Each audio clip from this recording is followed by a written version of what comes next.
Welcome to Edge Night 7, I think it is. So many Edge Nights already. Welcome to those of you who might be new to Edge this semester. We're so glad to have all of you back after Christmas. I hope you all had a wonderful Christmas. This week on Edge, we're actually going to have a little bit of a different setup. So instead of our usual videos, which, sorry, no Bruce Bungalow this week, I'm just as disappointed as you are. It's just going to be me and your small groups. We're going to spend a lot of time in small groups today learning about the Feast of the Epiphany. Now, traditionally, Epiphany is celebrated on January 6th, which is today. A lot of countries, actually, you'll get your Christmas presents as like Epiphany presents. So I have some good friends in Italy, and they don't get that much on Christmas. They'll get candy and chocolate and things, but they get their big presents on the Feast of the Epiphany on January 6th. The church follows a liturgical calendar, right? So we have seasons, very important, of Advent and Lent and Christmas and Easter and ordinary time. So you might notice that a lot of times in our world, Christmas is just a day. And in fact, it almost seems like Christmas happens before the day of Christmas now. We have all of our Christmas parties before Christmas. Everyone has their Christmas decorations up and they take them right down after Christmas.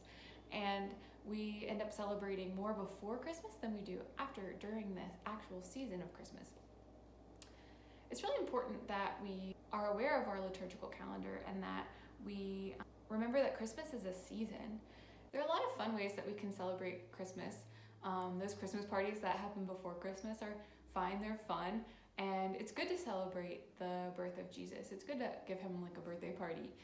I know for me, I love Christmas cookies, and like my mom makes this really, really good Christmas cake, but after a few weeks or sometimes even a few days of having a lot of those, I just feel sluggish and like my stomach hurts because I've had too much sugar, and it just stops being that like magical Christmas spirit that I like so much at the beginning of Christmas. A lot of these things become empty if we don't know the real reason behind the season.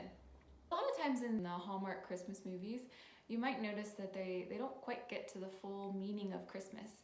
They talk about the true meaning of Christmas, meaning that Christmas lives on all year. It's not just something that happens once a year in the winter on one day. They do get that right, and that they acknowledge that the spirit of Christmas really should be in our hearts all year long, no matter what the season, that Christ really did come and live for us and die for us. But it's really important to remember that Christmas is more than just those 12 days. You might know the song, The 12 Days of Christmas. It's a great song to help us remember that Christmas is actually a season. And you might notice that Christmas season goes a little bit longer than 12 days. Today, on the Feast of the Epiphany, is actually the 13th day. So that song celebrates 12 days of Christmas tide, what we refer to as Christmas tide, the first 12 days of Christmas. And then after that, we have the Feast of the Epiphany. So it stops because it acknowledges that the Feast of the Epiphany is a really important date in the church calendar. But you might be asking, why is this such a big deal? Why did God become man anyway? And the truth is, we have a really broken relationship with God. Because of sin, we're kind of separated from him. And before Jesus came, we really didn't have a redemption. Jesus came to reconnect us to God, to show us that God loves us despite our brokenness, despite all of our flaws. God really wants to walk with us through our life and beyond. He wants to invite us back into a full relationship with him in heaven. So Christmas isn't just about Santa. It's not just about getting gifts. But it's not just about the birth of Christ either. It's about his whole life, about his redemptive mission and coming to save us, to bring us back into relationship with God our Father. The Feast of the Epiphany marks the journey of the wise men, or the Magi, from the east to visit the newborn baby Jesus. In just a few minutes, you're going to read over Matthew chapter 2, and you're going to reflect a little bit in your small groups about the Magi and what their gifts that they brought to Jesus. What I think is really cool about the Magi is that they were not actually Jewish. They were from different faith traditions, but they were the first to come and worship the incarnate God.